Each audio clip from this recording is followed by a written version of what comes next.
Kali Lugambo Promax bampita simple mbanyingiddewo tambuza video. Ogwange gwa kunoonya lugambo kulubawa.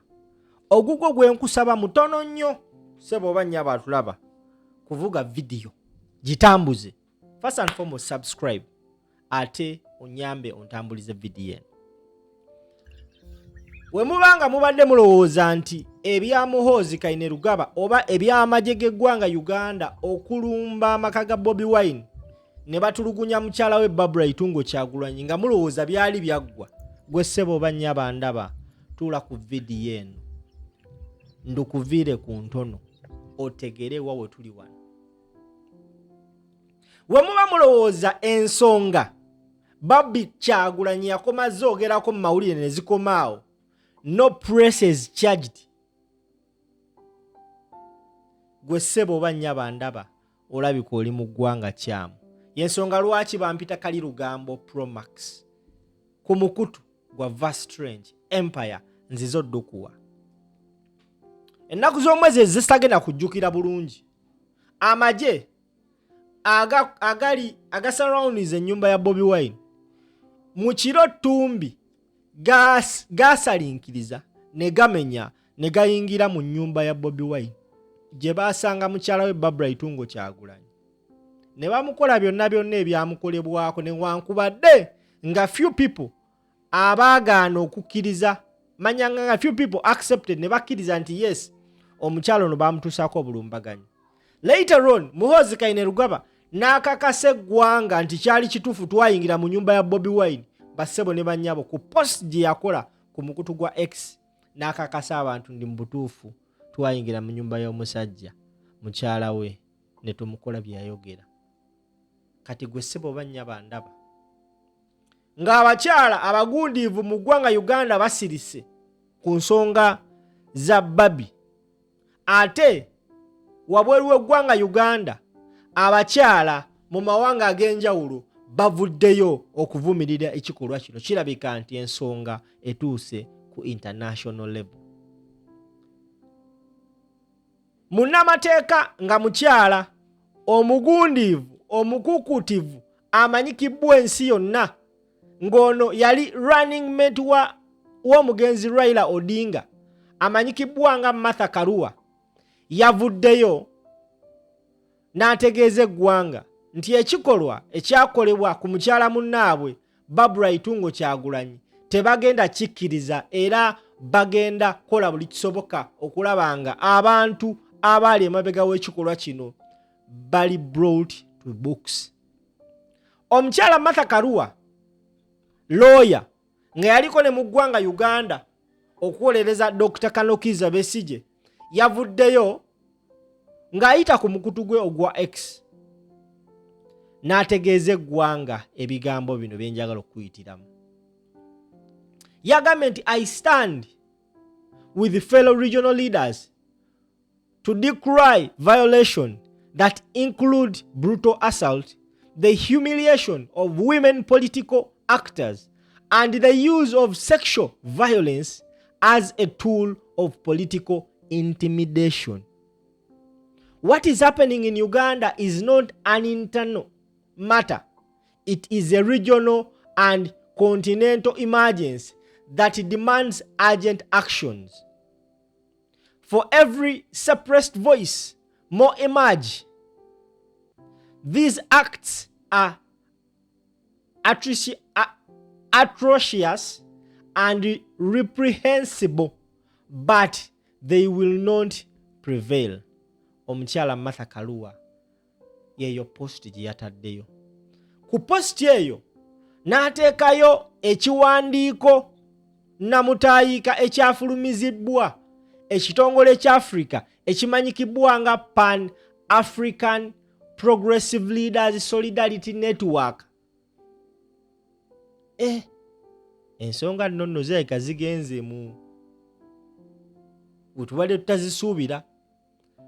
Ekitongole kino ekya Pan African Progressive Leaders Solidarity Network kyawandikidde Museveni kw'ossa ne Muhoozi Kainerugaba omugugu gw'ebbaluwa namutaayika ennaku z'omwezi nga 8 omwezi ogwa February. That was yesterday. Kati yensonga lwaki nzize tuyite muleete ene yawandiikiddwa gwe ssebo bannyabo andaba.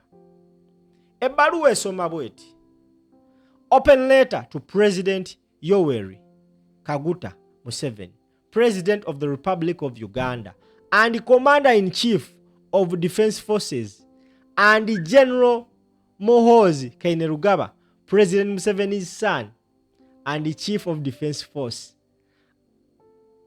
An African and global cry against the systematic, targeted sexual violence and assault to women's dignity in Uganda.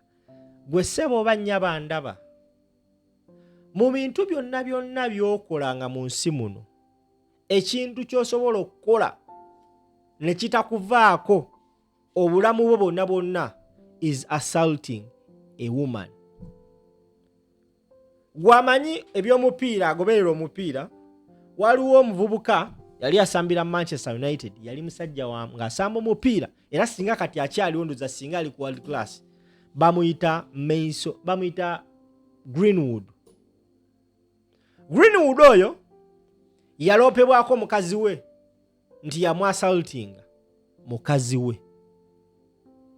Na buli kati club ya Manchester United tesobola muzza samba newankubadde nga bamwetaaga nnyo. Abantu bangi abali prominent bwe muze mulaba be bateekako violence and sexual assault to women. Bassebo ne bannyabo, ekikolwa ekyakolebwa ku Barbie and later on ekifaananyi kye nga bamutulugunya ne kiteekebwa ku mikutu egya social media tekyalese bannaffe aba Pan African Progressive Leaders Network. Bagambye no, enough is enough. Tuyina ovaayo okondeminga ensonga eno.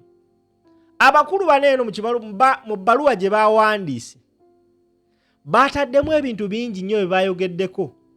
Sigenda soma yonna yonna, wabula ngenda kuddamu okukola live nkuyitiremu, naye ngenda yita ku paati endeese olwaleero. Bataddemu omukko ne bagamba the brutal assault on Barbara Itungo Kyagulanyi.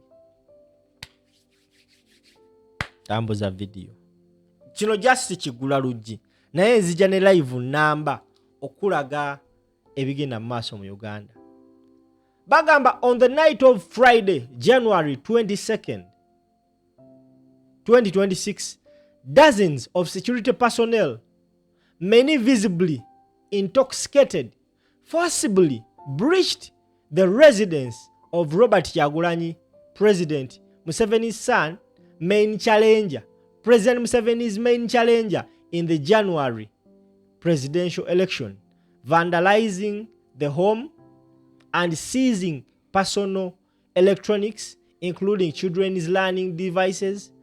4 military men perpetrated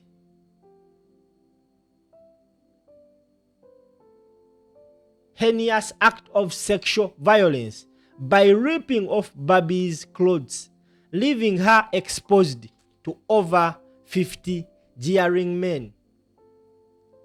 Akugambe ennaku z'omwezi nga 22 omwezi ogwa January omwaka 2026,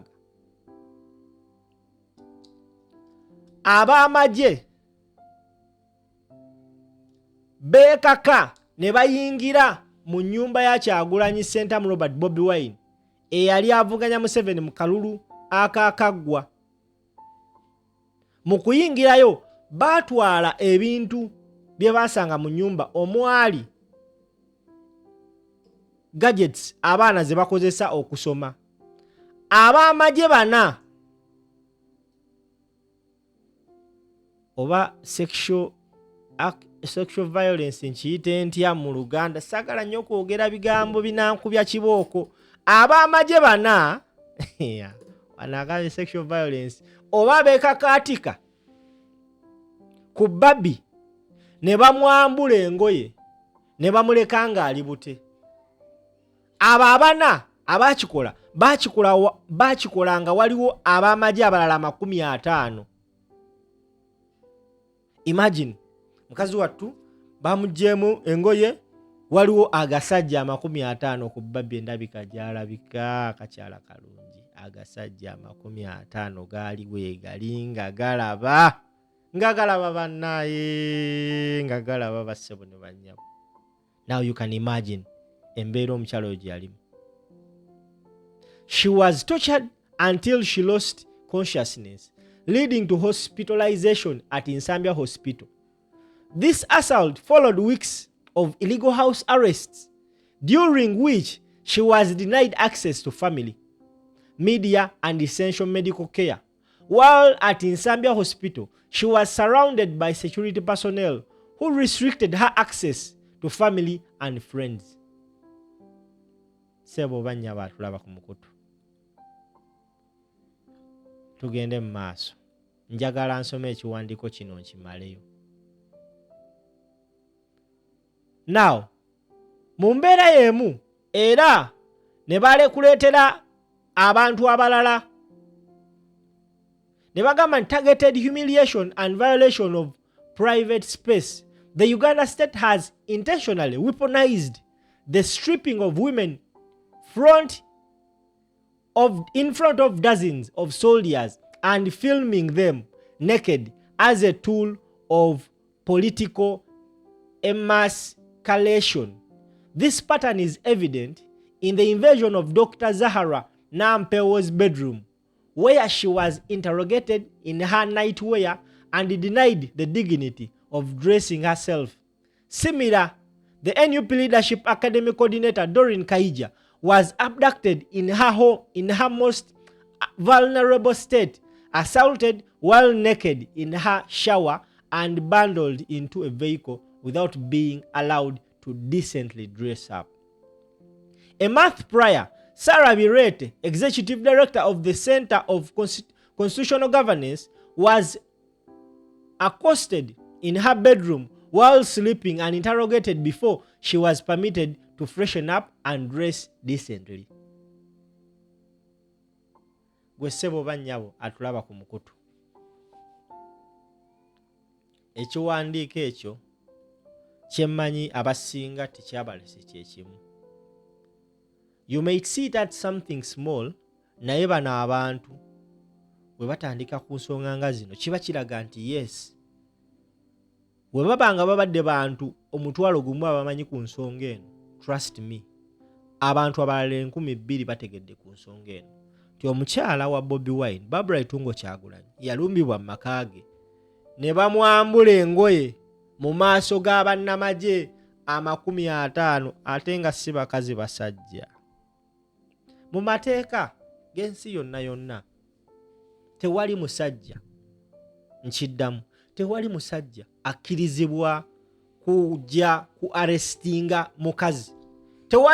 Tewali wa poliisi nga musajja akkirizibwa kukwata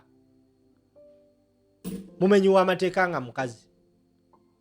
Kyova olaba nti mu poliisi mulimu abakyala n'abaami, nti eweetaagisa okukwata omukyala kiba kyetaagisa mukyala kujja mukwata. Wano bajja ewa Barbie baali basajja, abasajja 50.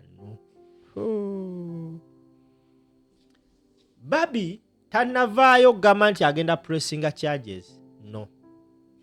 Okuva leva nayogerako mu mawulire yasirika teyaddamu kwogera. Bassebo ne bannyabo, ekijja si muntu. Wabanga yasirika ng'ensonga zino zitandise ate kuvaayo bantu betubadde tutasuubira nga be bazoogerako, gwe ssebo oba nnyabo atulaba ku mukutu guno, nyongera okutegeeza nti ekijja si muntu. Ekijja si ki? Gamba wansi wandikawo gambe nti ekijja si muntu. Kenninze gamba nti ekijja si muntu. Maliriza nkutegeeza nti at only 1.5 osobola okufuna ettaka mu Jolo Quality Properties. Buli muntu yenna alina business nga tetambula, nga wandiyagadde tugikulangire, tugikuba abantu mu face, feel free, contact us on that number, tuweereze ka WhatsApp